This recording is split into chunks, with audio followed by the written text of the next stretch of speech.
Me da mucho gusto poder anunciar que este último libro, La invasión de los ángeles caídos, que he escrito recientemente, va a ser una grande bendición y una grande información para todos ustedes. ¿Por qué?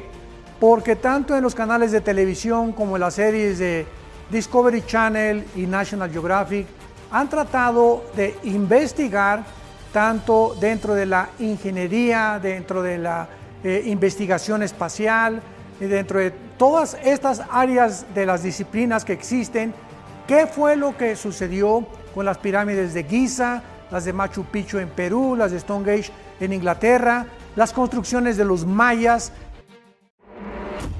Ediciones Berea. Dr. Armando Alducin Ministries. Nuevo libro del Dr. Armando Alducin. El Anticristo, la obra maestra del engaño de Satanás, no será un hombre ordinario, sino que estará poseído por potestades satánicas que lo dotarán con poderes sobrenaturales para sorprender, maravillar y engañar al mundo entero con sabiduría e inteligencia diabólica. Disponible a la venta. El Anticristo.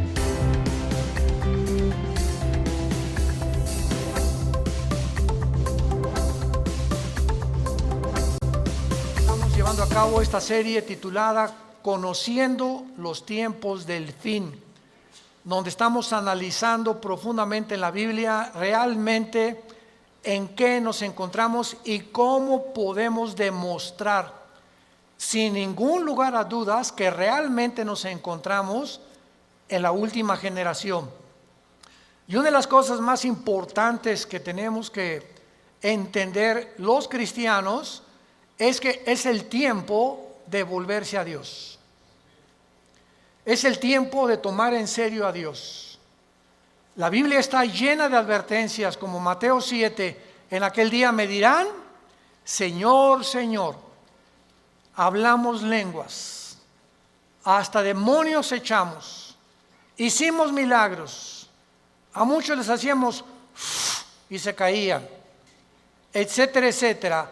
Y les diré, nunca los conocí, porque nunca hicieron mi voluntad. Entonces, hacer la voluntad de Dios es creer que lo que la Biblia dice es verdad.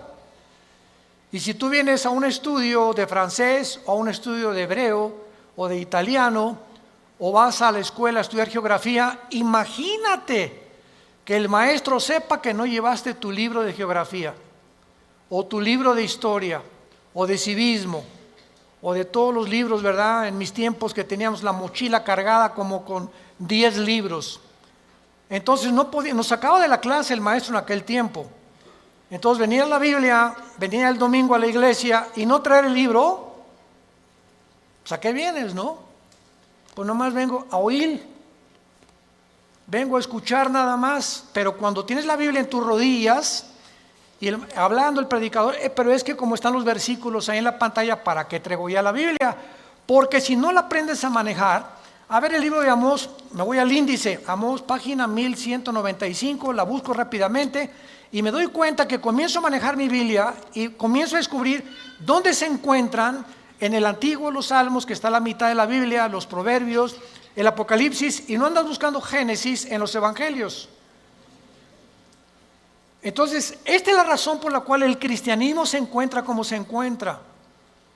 Ahora, fíjense ustedes la segunda prueba. Si mañana yo le pregunto a cualquiera de ustedes que no trajo la Biblia hoy, ¿me puedes hacer llenar una hoja tamaño carta en un resumen de lo que oíste ayer en la conferencia, no llenan ni la mitad de la hoja. Porque es más difícil recordar que estar escribiendo o tomando notas o estar en contacto con la Biblia o con el libro de geografía o de historia o con la materia que tengas que escuchar. Cristianos, familia de Dios, pónganse las pilas. Ya.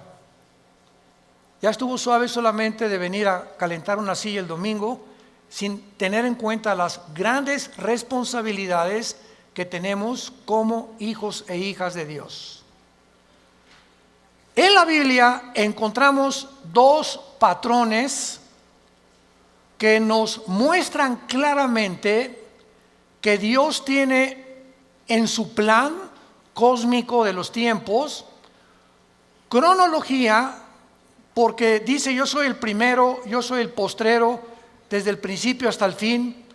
Entonces, el Dios de los cielos, creador del universo, el maestro de maestros, el sabio de los sabios, cuyos pensamientos no son otros pensamientos, tiene un plan. Y tiene un plan secreto. Por ejemplo, para darles rápidamente esto como un ejemplo, para no ser redundante, Satanás no sabía el plan de Jesucristo. Dice en 1 Corintios capítulo 2, si los príncipes de este mundo, o sea, está hablando de los principados satánicos, hubieran sabido que Judas no iba realmente a funcionar y que matando a Cristo se les iba a devolver el tiro por la culata, nunca Satanás se hubiera metido a Judas, ni hubieran crucificado a Cristo, ni el diablo hubiera asusado a los líderes religiosos para que lo crucificaran. ¿Por qué? Porque aunque sabían que venía el hijo de David y que algún día vendría un Mesías, no se mencionaba que era el Hijo de Dios. No se mencionaba que era Dios en la carne, aunque de alguna forma Isaías capítulo 7, capítulo 9, nacerá de una virgen, etcétera, etcétera, pero todo estaba muy velado. Entonces, el diablo y los demonios, lo único que sabían era realmente que él era un enviado de Dios, claro, Jesucristo, pero no entendían claramente que en su muerte se encontraba el secreto de su derrota y menos en su resurrección. Y cuando Cristo resucita a los 3 días, qué susto se llevó Lucifer al darse cuenta que ahí fue exhibido, dice Colosenses 2, 14 en adelante, públicamente, como que Cristo venía a vencer y a decirnos que mayor es el que está entre nosotros que el que está en el mundo. Entonces, así la Biblia está llena de secretos y de piedras preciosas escondidas que Dios le quiere revelar a los cristianos, pero no a todos los cristianos. Oiga, ¿de qué está usted hablando? Que no todos somos iguales en cuanto a que somos hijos de Dios. Pero así como en los apóstoles encontramos en el cuadro de la última cena a uno nada más de los 12 apóstoles recargado en el pecho de Jesús, ¿quién era? El apóstol Juan. ¿Por qué solo a Juan se le retrata en el pecho de Jesús? Porque era el apóstol del amor, el apóstol que él escogió en lugar de los otros 11 estar más cerca de Jesús. Y ese lugar en el pecho de Jesús está vacante. Entonces hay cristianos que están más cerca de Jesús que otros. Son cristianos, pero como Pedro algún tiempo de su vida lo siguen de lejos. Nunca traen la Biblia. Llegan a un hospital a hablarle a una persona, a tu mamá, a tu madrina que se está muriendo, que tiene cáncer, y llega el doctor, ¿alguien puede leer un salmo en un velorio, en un entierro? Y los cristianos, piu, piu, piu. No abren ni el pico, nada absolutamente, porque no saben ni dónde se encuentran los salmos, ni qué pasaje leerle de la Biblia a un enfermo, o cómo guiarlos y decirles que necesitan el plan de salvación, recibir a Cristo. Entonces tú tienes que tener una Biblia en tu coche, otra en el baño, otra en tu oficina, en tu cuarto, en tu taller. Hay otras chiquitas que traen para cuando viajas en el avión, en el autobús, etcétera, etcétera. Tenemos que ser hombres y mujeres de la palabra de Dios. Y hasta que tú tomes esa decisión en tu vida, las cosas van a cambiar como no te imaginas. Porque serás fortalecido como un árbol plantado junto a corrientes de agua, que da su fruto a su tiempo, su hoja no cae, y todo lo que hagas, escúchame bien, todo lo que emprendas prosperará. Porque el fruto de nuestra prosperidad y nuestras bendiciones vienen de nuestro contacto con este libro. Muy bien, dentro de la cronología del plan de Dios, Dios le dio a Israel la semana de 7 días, 6 días de trabajo por uno de descanso, y al mismo tiempo que Dios creó en 6 días el universo, el séptimo de descanso, Dios dice en el Salmo 90, en primera de Pedro, que para Dios un día de 24 horas es como 1000 años. Con mucho cuidado, síganme. Entonces, estos 6 días de 24 horas, Dios le da a Israel semanas de años también. En otras palabras, bíblicamente, la historia del ser humano, desde Adán hasta que venga Jesucristo en su segunda venida, tienen que pasar 6000 años. Por ahí ya vamos bien. No puede pasar más tiempo porque es el tiempo exacto de Dios. 6000 años. Ahora, ¿cómo estamos contando nosotros los años a través de la historia? El impacto de Jesucristo en la historia ha sido tan grande, señores historiadores, maestros, sociólogos que nos visitan, ateos, escépticos y agnósticos. La historia la contamos desde antes o después de Buda. Antes o después de Mahoma, antes o después de Zoroastro, antes o después de Mahatma Gandhi, antes y después de Cristo y después de Cristo. Es tan grande el impacto de Cristo que divide la historia. Es tan grande que se celebra su nacimiento en Navidad y en Semana Santa su muerte. No hay otro personaje en la historia que haya impactado tanto al mundo como la vida de Jesús de Nazaret. Ahora, este impacto de Jesucristo en la historia nos muestra que no sabemos cuándo nació. Muchos dicen que nació entre el año 6 o 7 de nuestra era cristiana, no en el año 1. Porque de Cristo a nuestros días tienen que pasar, ¿cuántos años? 2000 años. A ver, vamos por orden. De Adán a Abraham pasaron 2000 años. De Abraham a la cruz, 2000 años. ¿Cuántos van? 4000. Y de Cristo a nuestros días, 2000 años más, para que se cumplan los 6000 años de historia y entramos al milenio, que es el séptimo día de descanso o las vacaciones del cristiano. Por eso son 1000 años el milenio. Entonces, si han pasado estos 2000 años de Cristo a nuestros días, ¿por qué no ha venido? Lógico, ¿verdad? Bueno, vamos a ver algunas razones, y es maravilloso esto. Los judíos, en la Biblia, el año es de 360 días. ¿Lo sabías, verdad? El año de los judíos, o el año bíblico, es lunar, no solar. Los judíos contaban a través de la aparición y la desaparición de la luna como los días, no como nosotros.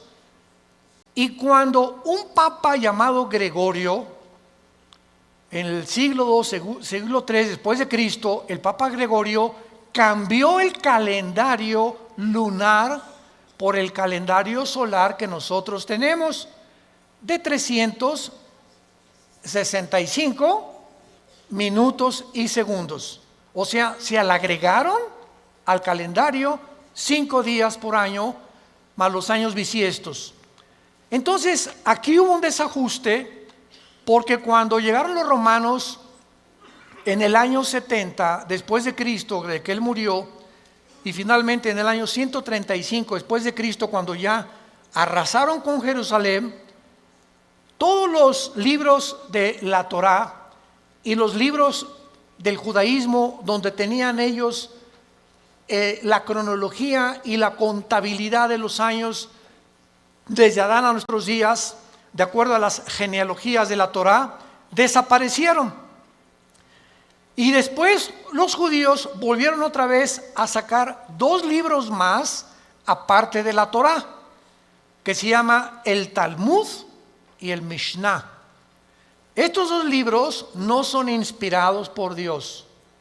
Inspirado por Dios es la Torá, que involucra los 5 libros de la Biblia.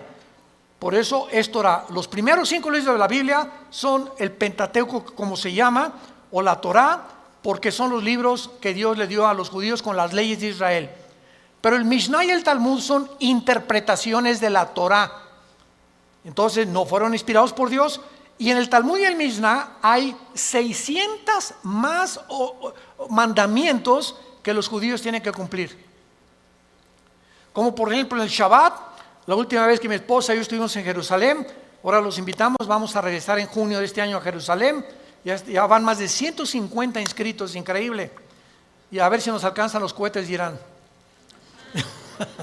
No. Lo que más me han, los correos que más hemos recibido, ahora que comenzó el conflicto entre Irán y Estados Unidos, que es un conflicto que se inició en 1979, cuando el Ayatollah Khomeini convierte Irán en la República Islámica de Irán. Antes de 1979, Reza, el Shah de Irán, era amigo de Estados Unidos y no había los problemas que hay ahorita. Pero entra el Ayatollah Khomeini en el 79, se convierte en la República Islámica de Irán y comienza a prevalecer la religión sobre el Estado. Ahora sí que ya no hay ni siquiera separación de iglesia y Estado, ahora es la religión la número 1 y los líderes religiosos mandan y gobiernan Irán, no el Estado, el presidente de Irán. Entonces todo comenzó ahí, pero no voy a estar buscando más información acerca al respecto, pero con esto les quiero decir lo siguiente. Desde ese tiempo Irán se convierte en una nación que ha financiado el terrorismo. Es declarada la número 1 del terrorismo por financiar a un grupo que se llama Hezbollah. Hezbollah significa el partido de Dios, que está financiado por Irán y tiene sus bases en el Líbano. Después Irán comienza a financiar a Al-Qaeda, después comienza a financiar a Hamas de la Franja de Gaza y comienza a tratar de levantar grupos para tratar de destruir la nación de Israel. Sin embargo, en las últimas semanas o meses, esta nación ha cobrado o está resurgiendo en los encabezados públicos, precisamente por el conflicto de que ahora la guerra ya no es con miras telescópicas para querer matar a un líder, ahora los matan desde el aire. Impresionante la tecnología a la que hemos llegado, ¿verdad? Ahora puede volar un dron sobre una nación. Escuchen esto, ese dron puede ver una caravana de 10 carros y ese dron sabe y tiene la foto, síganme con cuidado, de la persona a la que están buscando asesinar o eliminar, y el dron pasa y monitorea las 10 carros y sabe en qué carro va esa persona por la foto que trae la computadora. Y en ese momento el dron sabe y ¡zum!, en segundos cae y eliminan ese vehículo, el tren o donde vaya esa persona. Así fue como ha eliminado Rusia, Estados Unidos, Israel a muchos jefes militares o terroristas sin que tengan ya que estarlos esperando con una mira telescópica. Ese es el avance impresionante en que los militares están tomando el mundo y ahora toda la guerra es desde el aire y desde el aire. Por eso dice la Biblia, y vi caer meteoros del cielo, decía Juan, que tal vez, ¿verdad?, son los drones que van a caer y que van a terminar con casi 2/3 partes de la humanidad antes de que Cristo regrese para establecer con nosotros el milenio. Pero el punto es el siguiente: cuando nosotros nos concentramos en la Biblia, nos damos cuenta que estos 6,000 años están a punto de cumplirse y que si hacemos la contabilidad, estamos en el 2020, ¿verdad? Muy bien. Si Cristo nació en el año 33, que es desde que se cuenta su muerte, y no en el año 1, entonces nos encontramos en el 2033. Síganme con cuidado. Suponiendo que nació en ese día, ok, estamos en el 2020. Si los 6,000 años se cumplen dentro de 13 años, quítale 7 años de la tribulación. ¿Cuántos son? Sí estudiaste aritmética, ¿verdad? 33 menos 7, 2006. Y 2006, estamos en 2020. ¿Por qué le quitamos 7 años? Porque estos 7 años de la tribulación nosotros no vamos a estar. Esto está haciendo un cálculo somero sin llegar a un dogmatismo. El hermano Dulce dijo que venía el 2026. Por el amor de Dios, han sacado tantas tonterías como no se imaginan. No estamos dando fechas ni mucho menos, porque el día y la hora nadie la sabe. Pero Jesús dijo que los tiempos los deberíamos de conocer, como lo vamos a ver. Vayamos a Mateo capítulo 24 en el Nuevo Testamento y vamos a partir de aquí para continuar con este estudio precioso de conociendo el tiempo en que nos encontramos. Si siguiéramos esta lógica del 2033 y en el 2006 antes viniera el arrebatamiento de la iglesia, estamos diciendo pues que nos quedarían 5 o 6 años, ¿verdad? Porque podía venir Cristo hoy en la noche o mañana o el 2021, el 22 o el 23, etcétera, etcétera. Pero esto desde la perspectiva somera de un análisis especulativo, lo aclaro, para que nos encontremos y podamos deducir que aunque no falten 5 o 6 años o 13 años, solo Dios lo sabe, repito, porque el calendario judío, ¿saben qué atraso tiene? Si tú le preguntas a un judío, la comparación del calendario judío con el calendario de nosotros es de 250 años. Ellos se encuentran en el año 250 antes que nosotros. Es más, aquí tengo ya la fecha, ¿verdad? En el 2019, ¿verdad? El año judío era de 5,800 aproximadamente. Entonces ahora ellos están más arriba o más abajo por los cálculos del Mishnah y de los libros que se perdieron, y el análisis y las genealogías no pudieron calcular exactamente. Y nosotros bíblicamente, hubo un obispo en Inglaterra llamado Busher, arzobispo Busher, que fue el que dijo que desde Adán hasta Cristo son 4,000 años. ¿Basado en qué? Basado en las genealogías que se encuentran en el capítulo 10 del Génesis. Ahí está la genealogía de las Génesis. Adán tuvo esto y esto y esto, y Isaac tuvo esto y esto y esto, y etcétera, etcétera. Y vienen todas las genealogías de donde descendemos todos. Y basado en esas genealogías, que hay un margen de error de algunos años, se calculó que de Adán a Cristo hay 4,000 años, y de Cristo a nuestros días llevamos 2,000 años. Pero no puede haber más de 25 o 30 años de margen de error. Entonces nos encontramos demasiado cerca, más cerca de lo que nos imaginamos. Ahora bien, otra cosa importante, antes de leer Mateo 24, el rapto de la iglesia, es increíble que haya personas que ya ni en el rapto crean. Yo he escuchado conferencias de personas que no creen ya ni en el rapto. Estamos en la apostasía, están negando cosas superbíblicas. Si el rapto de la iglesia comienza con la firma del anticristo, autorizando la reconstrucción del templo judío, En el momento que el anticristo confirme Daniel 9, 24 al 27, especialmente el 27, y firme, los judíos tienen derecho a habitar en paz sin que nadie los moleste por 7 años y pueden reconstruir su templo, ahí, ese día, ese minuto, esa hora, comienza los últimos 7 años que se conocen como el tiempo de angustia de Jacob, el día de la ira de Dios o de Jehová, y el Nuevo Testamento, segunda de Tesalonicenses capítulo 2, 3 y 4, el día del Señor.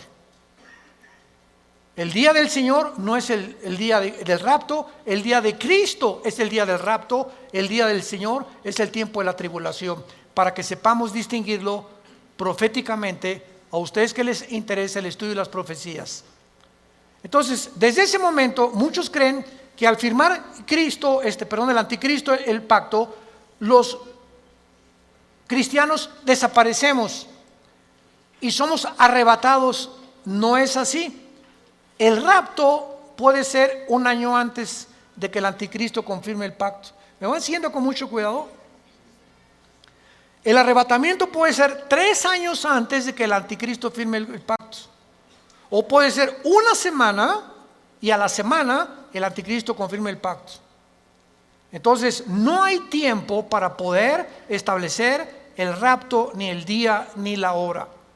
Viene sin que nosotros lo sepamos.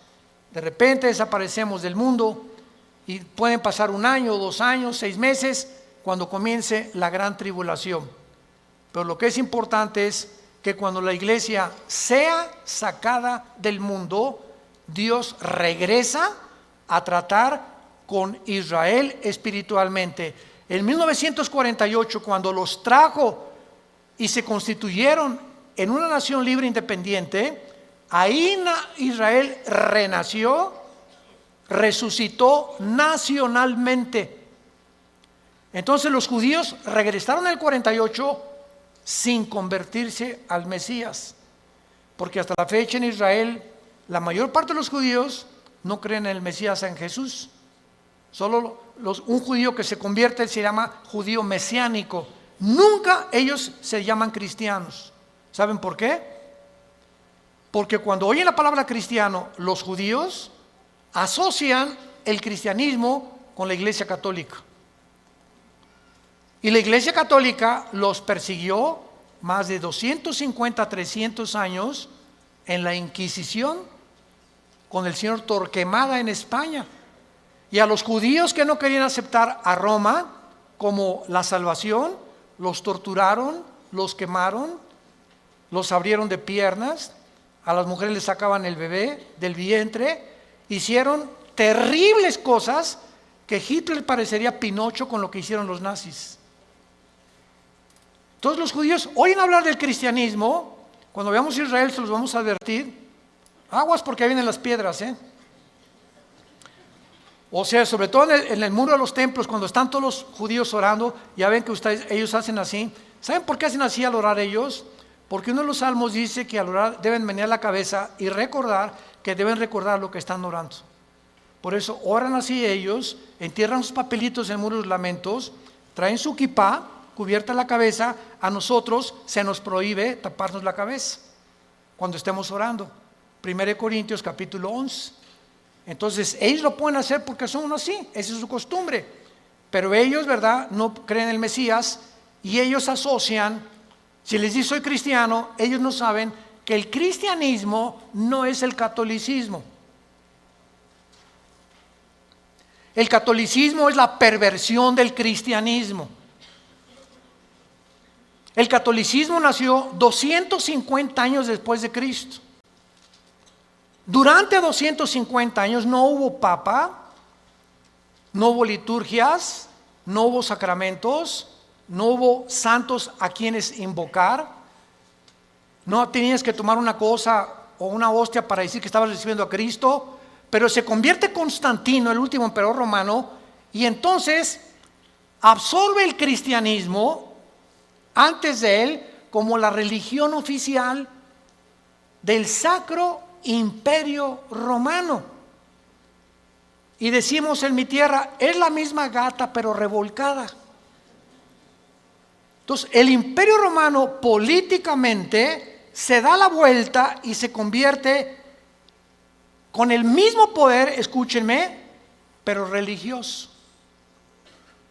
Y desde hace casi 18, 19 siglos, el imperio romano es el imperio del Vaticano y gobernó Europa, a los príncipes, a los reyes, y nadie en Europa se podía casar ni a tener negocios sin el permiso de Roma, de la religión. Y los que no pertenecían y aceptaban que el Vaticano era el único representante de Dios, los quemaban, los crucificaban, los echaron a los leones, etcétera, etcétera, etcétera. Ya hablando después del Coliseo romano famoso. Entonces, el cristianismo no es una religión, es una relación personal, viva, orgánica, dinámica, con alguien que está vivo. Y cuando salimos de la religión y nos encontramos con el Jesús resucitado, que quiere entrar a tu vida hoy, tal vez tú no lo tengas, descubres que el cristianismo es diario. Y lo vives diario. Te levantas y tienes tu Biblia. Te acuestas y tienes tu Biblia. Oras por tu familia, oras por tu esposa, oras por los alimentos. Comienzas a asociarte, tienes una comunión con Dios diaria. Por eso se compara con el matrimonio, el cristianismo. Imagínense mi esposa y yo, que me digan 8 meses, Armando, en estos 8 meses que tenemos tú y yo, nos hemos sentado algún día a platicar y algún día tú me has comunicado y compartido tus sentimientos, tus expresiones, cómo te sientes para que yo te conozca más, porque llegamos en la noche y nomás oigo y te volteas para el otro lado, te vas a trabajar durante todo el día. Es más, nos vamos a un seminario de matrimonios, que es donde nos encontramos otra vez, o de vacaciones y no nos hablamos, tú con el periódico. Yo no te conozco, tenemos 30 años de casado y no te conozco, eres un desconocido para mí, eres una desconocida para mí. ¿Por qué? Porque nunca descubrieron que el matrimonio es comunión. Es comunión. Se pierde la comunicación en el matrimonio, perdiste tu matrimonio. Un matrimonio que no se comunica, que no es tan así, donde una vez a la semana a tomar un café, nos vamos de vacaciones, platicamos, nos damos tiempo el uno para el otro, para conocernos, es imposible que funcione. Se levantan barreras de silencio y ya pasaron un mes y tu esposa tiene cara de la jeta. Y nosotros hoy, pero ¿qué le he hecho? Es que hay tantas cosas de ellas que les molestan de nosotros. Pero ¿cómo vamos a descubrirlo si nunca, oye, mi amor, tienes tu jetita linda, dorada, parece una princesita pero con jeta? Dime qué te pasa, ¿verdad? Y a las mujeres les encanta.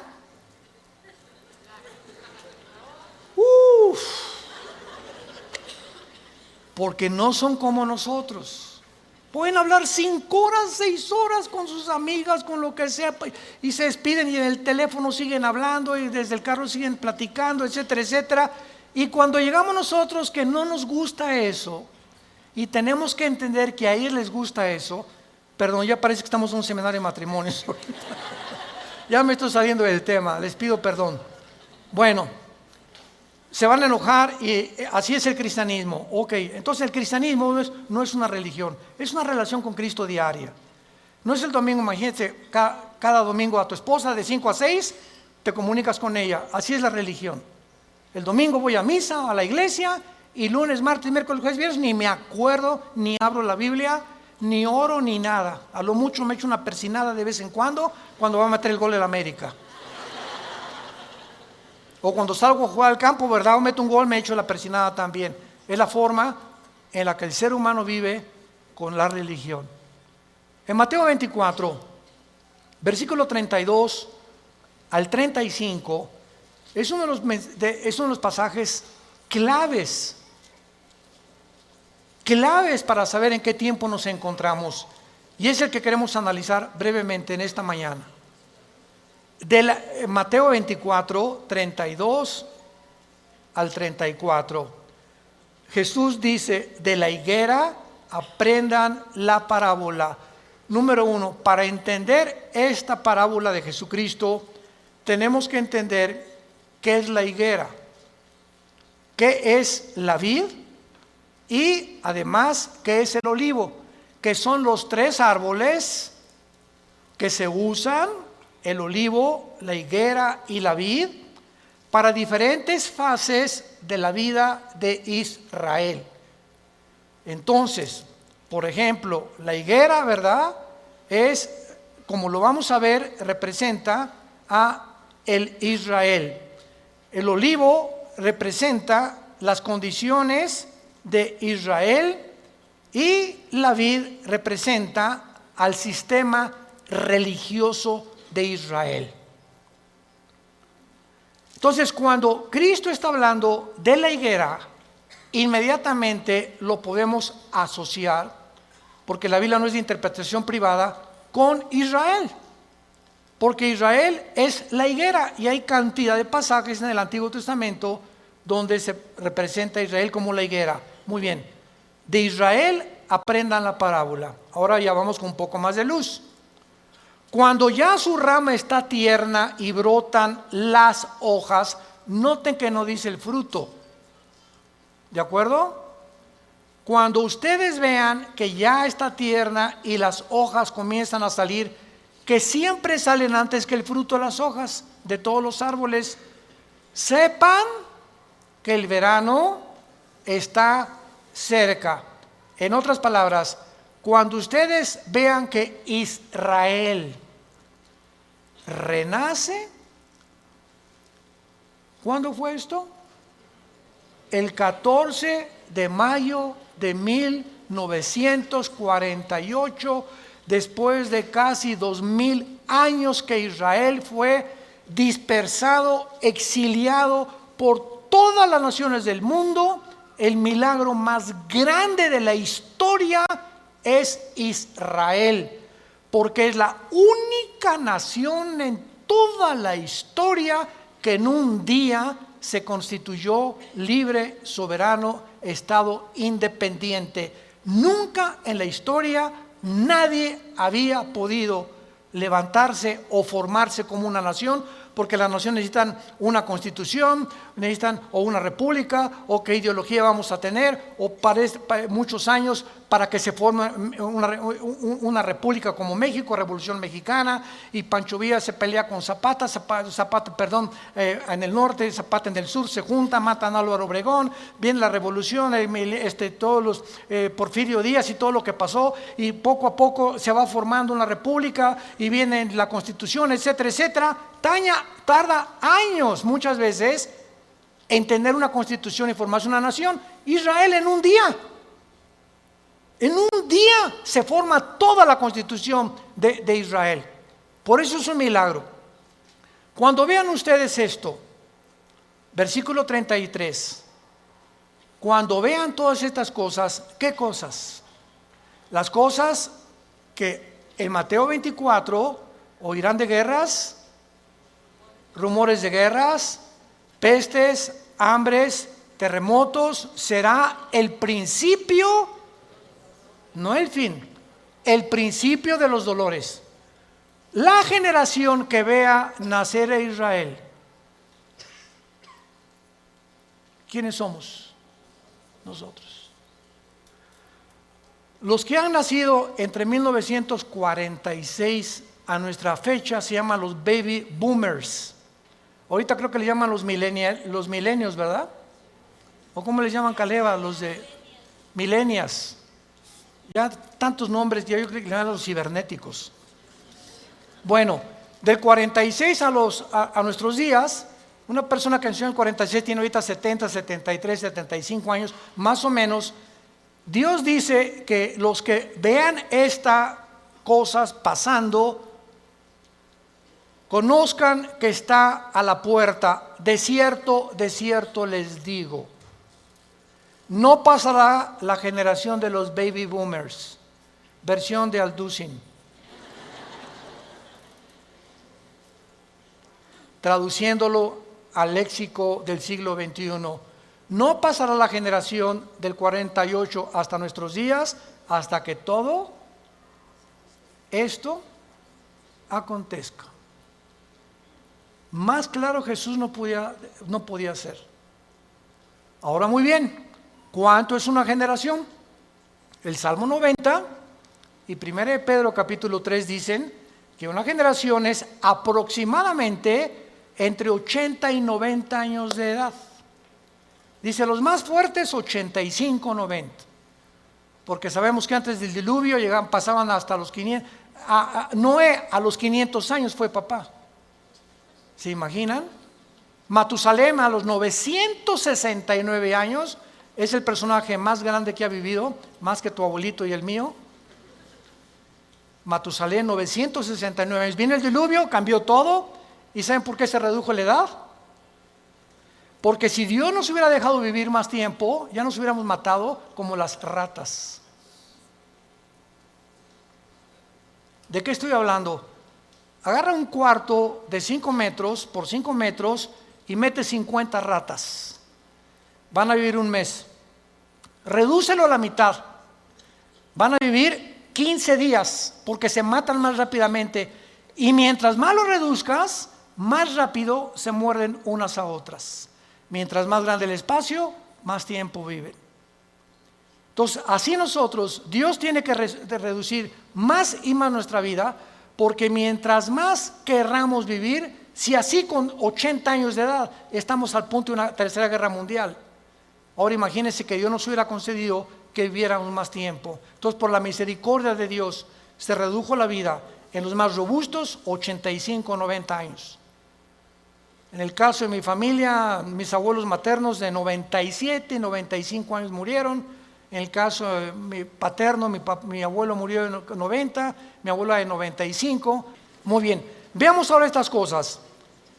Las hojas representan el nacimiento o el renacimiento nacional de Israel, porque regresaron en el 48 sin convertirse. ¿Cuándo Israel se va a convertir al Mesías? Romanos 11, 25 y 26. Apocalipsis capítulo 7, cuando Él selle a 144,000 judíos, y ellos en el tiempo de la tribulación, nosotros ya no estamos aquí, el más grande avivamiento de Israel se convertirá cuando Jesucristo venga al final. Y cuando Él venga al final, todo Israel será salvado. Desde luego los que creyeron en Jesús como el Mesías. Entonces, es importante esto, ¿verdad?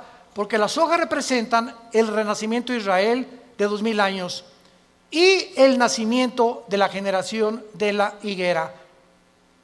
Cuando Israel se convierta, entonces el Israel será el fruto de la conversión, porque por el fruto lo conoceremos a un árbol. Si es un árbol de naranjas, da naranjas; si es un árbol de manzana, da manzanas. Ahorita Israel no ha dado fruto. ¿Cuál es el fruto? Amor, gozo, paz, benevolencia, que produce ¿quién?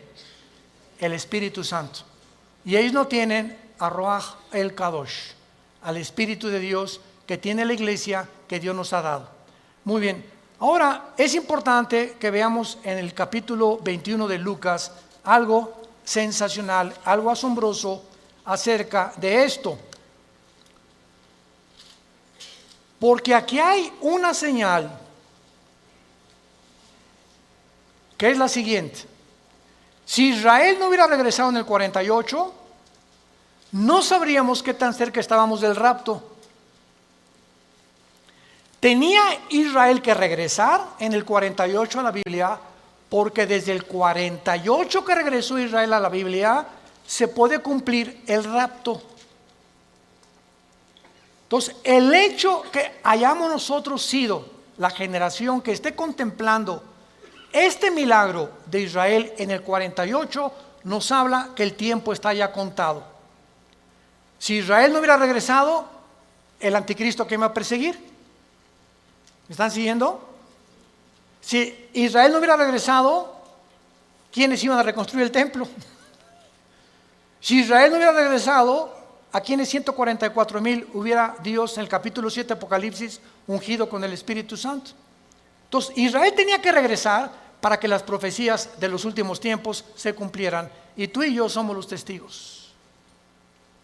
Antes del 48 nadie sabía ni se imaginaba que Israel iba a regresar. Fue un milagro de la historia. Y el rapto lo mismo. No sabemos ni cómo, ni cuándo, ni a qué hora, pero va a ser algo que ya se puede cumplir porque Israel está en su tierra. Ahora, en Lucas 21 hay un antecedente maravilloso, y dice en el versículo 29 el Señor Jesucristo: también les dijo una parábola, y está contando Lucas las mismas palabras de Jesús, pero observemos con lupa que Lucas le agrega otras palabras que no tiene Mateo, y nos vamos a sorprender de esto. Miren la higuera. ¿Ya ves que te dije que trajeras la Biblia? Aquí ya me doy cuenta quién la trae. Y todos los árboles. Eso no está en Mateo. En Mateo solamente es la higuera, pero aquí se le agrega que no solamente miremos a la higuera, sino todos los árboles. ¿Quiénes son todos los árboles? En la Biblia, por ejemplo, en el libro de los Jueces, en el libro de los Antiguos Testamentos, los árboles representan dos cosas: naciones y personas. Como en, por ejemplo, Ezequiel 31, el cedro representa al anticristo, y los árboles, las naciones que van a estar alrededor del anticristo. Entonces, Cristo está diciendo: vean el renacimiento de Israel y vean las naciones que a su alrededor de él, en el Medio Oriente, van también en el mismo tiempo y en las mismas épocas a resucitar y a resurgir. Escuchen esto: la Primera Guerra Mundial preparó la tierra para Israel. La Segunda Guerra Mundial preparó a los judíos para la tierra de Israel. Pero para que Israel regresara a la tierra y para que las profecías se cumplieran, antes de 1925-1930 no existía el Medio Oriente. Jesús, María y José y el burrito que los acompaña. Las naciones que se encuentran ahorita en el Medio Oriente no existían antes de 1930.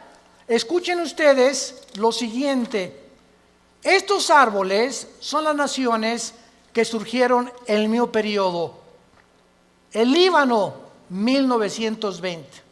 Siria, 1920. Turquía, el Imperio Otomano turco sale y Turquía se convierte en una nación. Arabia Saudita, 1932. Irak, 1932. Jordania, 1946. Israel, 1948. Egipto, 1952. Todas estas naciones necesitaban primero que Israel surgiera, porque Israel iba a ser el centro de las profecías para que se cumpliera la venida de Jesús. Miren la higuera y todos los árboles. No pasará esta generación hasta que todo esto suceda. Es sorprendente observar que el Medio Oriente visible, tal como lo vemos ahorita, fue formado en el siglo XX. Existía la Mesopotamia, o sea, Siria y Irak, era lo mismo, era el Medio Oriente, pero no estaba la división entre Siria y entre Irak, Transjordania, Jordania, el Líbano, Egipto. Egipto existe desde hace cientos de siglos, pero no estaba formado exactamente con las divisiones geográficas que los ingleses y los franceses, que fueron los que colonizaron con Portugal y España el Medio Oriente, determinaron, y ellos fueron los ingleses y los franceses los que dividieron el Medio Oriente tal como nosotros lo conocemos actualmente. A Israel le asignaron ese pedacito de tierra, a Jordania eso, a Arabia Saudita eso, a Líbano eso, a Siria eso, y fue después de la Primera Guerra Mundial. Estas cosas que están pasando, vemos nosotros que tenían que suceder para que nosotros pudiéramos comprender que las profecías bíblicas tenían que cumplirse. 1945 termina la Segunda Guerra Mundial. ¿Quién gana? Estados Unidos, Inglaterra y Rusia. 1957 se firma el Tratado de Roma, donde Jacques Delors, francés, Europa, unámonos, porque la unión hace la fuerza y Europa tiene que tener una moneda, tiene que tener una constitución, tenemos que unirnos todos.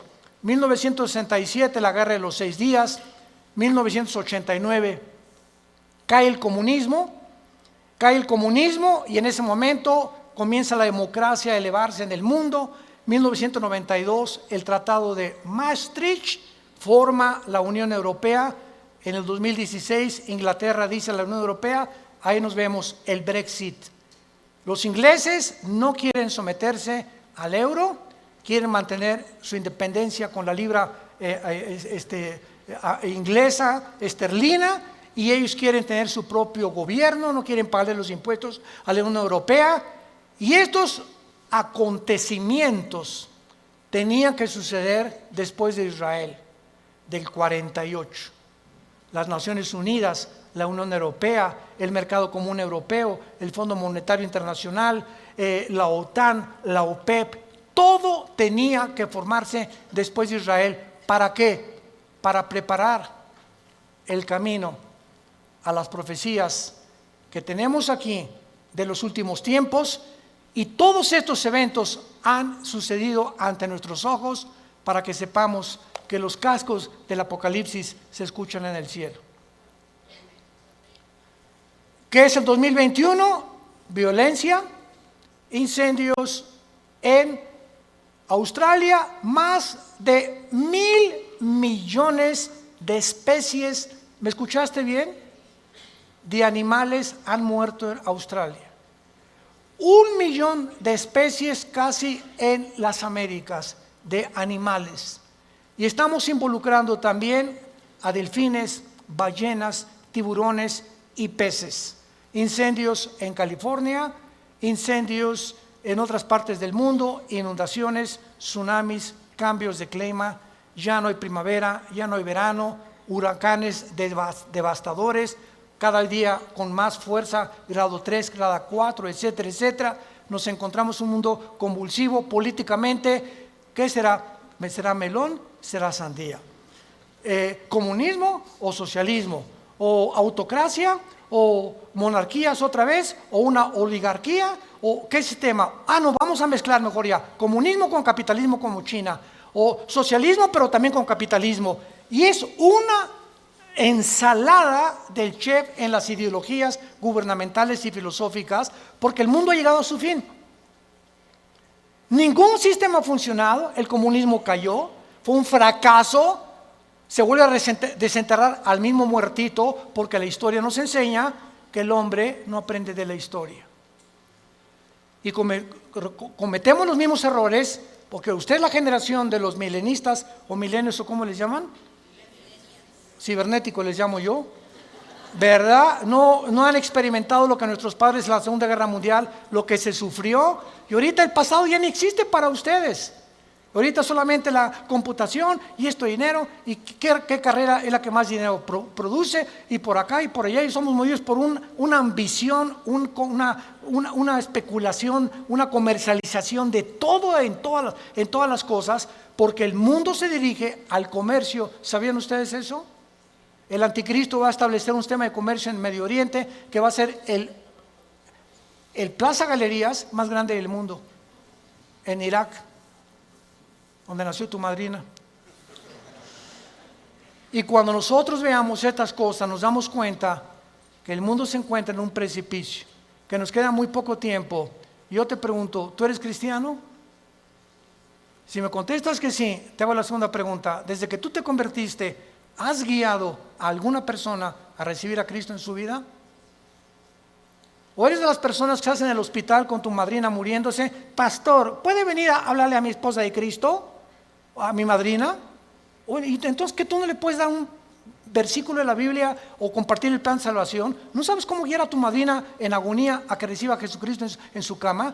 Tienes que recurrir al pastor. Se murió. ¿Puede venir al funeral para predicarles de Cristo? ¿No lo puedes hacer tú? Claro que vamos, porque es nuestra responsabilidad de los pastores. Pero ojalá que se levantaran más familias ya con un liderazgo, con la convicción profunda de que es lo más importante que el ser humano pueda tener, regresarse a Dios y pedirle perdón por tus pecados. ¿No lo quisieras hacer tú en esta mañana? ¿No quisieras tú considerar ante los acontecimientos que nos rodean que verdaderamente necesitas a Dios? Que tú no puedes ya seguir jugando a la matatena con el cristianismo, ni creyendo o engañándote, que es peor. Porque una persona engañada no sabe que está engañada porque está engañada. Entonces, para que alguien sepa que está engañado, tiene Dios con la Biblia que decirle: estás mal. Tú crees que eres, pero no eres más que un pobre, desventurado, miserable y desnudo pecador que tiene necesidad. Que unja tus ojos con colirio, como la iglesia de la Odisea en Apocalipsis capítulo 3, y que tengas una relación conmigo todos los días. Que te levantes en la mañana y lo primero que hagas: mi alma tiene sed de Dios. Como el siervo clama por las aguas, mi alma tiene sed de Dios. ¿Hay esa pasión por Dios en tu vida? ¿Buscas a Dios con todo tu corazón? ¿Vienes al domingo y ya traes tu Biblia? ¿Ya te cayó el 20? ¿Realmente estás convencido que esto es lo que realmente Dios quiere para tu vida? Despiértense, porque el día está amaneciendo y tenemos que recurrir a las promesas de Dios para saber que no todo el que me dice Señor, Señor, sino el que hizo mi voluntad. Te damos gracias, Padre, en esta mañana por tu palabra.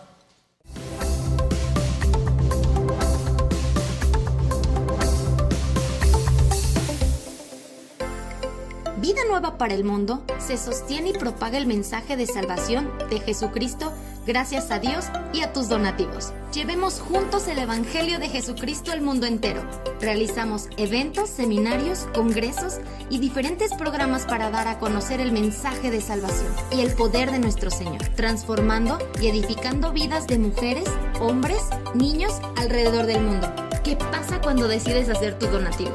Aunque no puedas llevar la palabra personalmente a todo el mundo, de esta forma lo estás haciendo. Con tus donativos o aportaciones, estás sembrando y formando parte de lo que Dios está haciendo en su obra.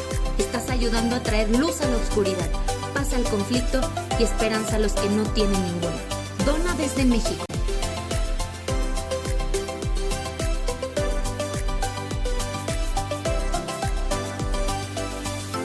Dona desde Estados Unidos.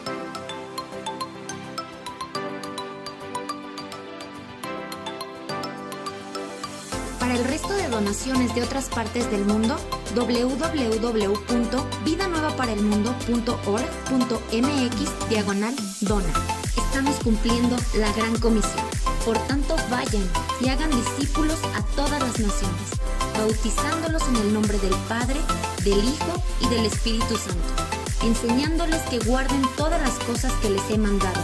Y he aquí que yo estoy con ustedes todos los días hasta el fin del mundo.